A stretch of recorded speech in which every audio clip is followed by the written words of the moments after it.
সংস্কারকে রাজনৈতিক এজেন্ডা বলে মন্তব্য করেছেন বিএনপির সিনিয়র যুগ্ম মহাসচিব রুহুল কবির রিজভী। নাটোরে জিয়া পরিষদ আয়োজিত সেমিনারে তিনি আরও জানান, সংসদে আলোচনার মধ্য দিয়ে সংস্কার করতে হয়। অন্তর্বর্তীকালীন সরকারের প্রধান কাজ দ্রুত নির্বাচন দেওয়ার। একই অনুষ্ঠানে দলের সিনিয়র নেতা রুহুল কুদ্দুস তালুকদার দুলু জানান, তারেক রহমানের ৩১ দফার মধ্যেই সব সংস্কার রয়েছে। বুলবুল আহমেদের তথ্য ছবিতে প্রতিবেদন। শনিবার দুপুরে নাটোরের অনিমা চৌধুরী অডিটোরিয়ামে সেমিনারের আয়োজন করে জিয়া পরিষদ।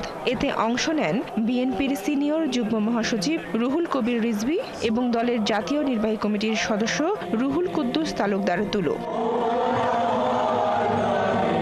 সেমিনারে কথা হয় দেশের সার্বভৌমত্ব ও বহুদলীয় গণতন্ত্র নিয়ে। এ সময় রুহুল কবির রিজভী জানান, সংস্কার হলো রাজনৈতিক অঙ্গীকার। সংসদে আলোচনার মধ্য দিয়ে সংস্কার করতে হয়। কেউ কেউ বলছেন সরকারের পক্ষে বা সরকারের অনুরাগী যারা, যদি সংস্কার সম্পাদন না করে নির্বাচন গেলে যারা ক্ষমতায় আসবে তারা সংস্কার করতে পারবে কিনা সন্দেহ। বা সংস্কার তো একটা পলিটিক্যাল উইল, সংস্কার তো একটা রাজনৈতিক অঙ্গীকার। সে যদি একটা অঙ্গীকার করে তাহলে সে করবে না কেন? রিজভী আরও বলেন, হাসিনা সরকার অবাধ সুষ্ঠু নির্বাচন প্রক্রিয়াকে জাদুঘরে পাঠিয়েছিল। বর্তমান সরকার সুষ্ঠু নির্বাচনের ব্যবস্থা না করলে তাদের ওপরও জনগণ আস্থা হারাবে। অবাধ সুষ্ঠু নির্বাচনটা একেবারে জাদুঘরে পাঠিয়ে দিয়েছিল শেখ হাসিনা। সুতরাং এই জাদুঘর থেকে আবার জীবন্ত অবাধ সুষ্ঠু নির্বাচনটা করতে হবে।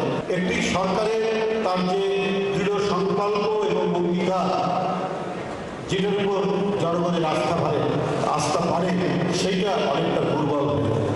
এদিকে সেমিনারের প্রধান বক্তা রুহুল কুদ্দুস তালুকদার দুলু বলেন, জনগণ একটি স্বচ্ছ নির্বাচন চায়। তাদের বোকা ভাবার কারণ নেই। তারেক রহমানের ৩১ দফার মধ্যেই সব সংস্কার রয়েছে।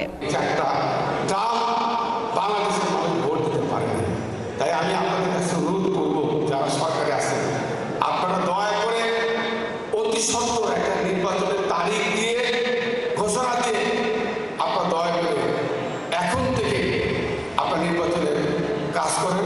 সেমিনারে আরও উপস্থিত ছিলেন বিএনপি নেতা গোলাম মোর্শেদ, জিয়া পরিষদের কেন্দ্রীয় নির্বাহী কমিটির মহাসচিব প্রফেসর ডক্টর এমতাজ হোসেন সহ জেলা বিএনপির নেতাকর্মীরা। বনশ্রী হালদার, ৭১।